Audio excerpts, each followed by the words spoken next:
Merci. Tristan Lahaye pour le groupe écologiste et social.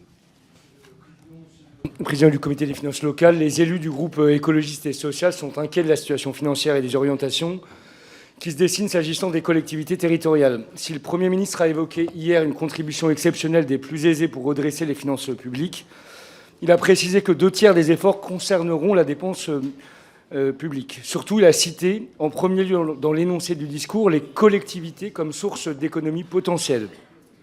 Dans le même temps, nous découvrons la recommandation de la Cour des comptes de supprimer 100 000 postes de fonctionnaires territoriaux, sans qu'évidemment ne soient mentionnées les politiques publiques concernées. N'y a-t-il donc pas contradiction entre ces orientations et l'invitation au partenariat et à la confiance réciproque avec les élus locaux, appelés en même temps par le chef du gouvernement ? Nous alertons en particulier sur la situation des départements, collectivités des solidarités, dont le financement est contradictoire des compétences exercées. Fondés sur la croissance de l'activité, fraction de TVA et des MTO en particulier, leurs ressources ont diminué avec le tarissement de l'activité en même temps qu'a progressé la demande sociale.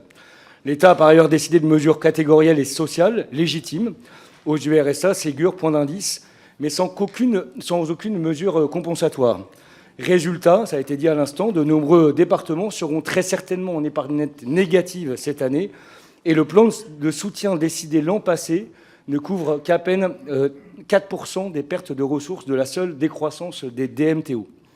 Au risque de refaire ce qui a été méthodiquement supprimé ces dernières années, ne faut-il pas, et ça a été dit également ce jour, sérieusement remettre sur le métier l'idée d'une authentique autonomie fiscale qui garantirait l'autonomie financière des collectivités territoriales.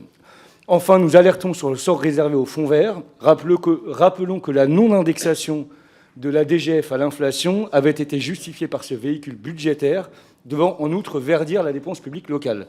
Que pensez-vous dès lors de sa possible diminution, voire de son extinction potentielle l'an prochain, alors même que l'ensemble des acteurs appellent une action puissante, rapide pour l'écologie ?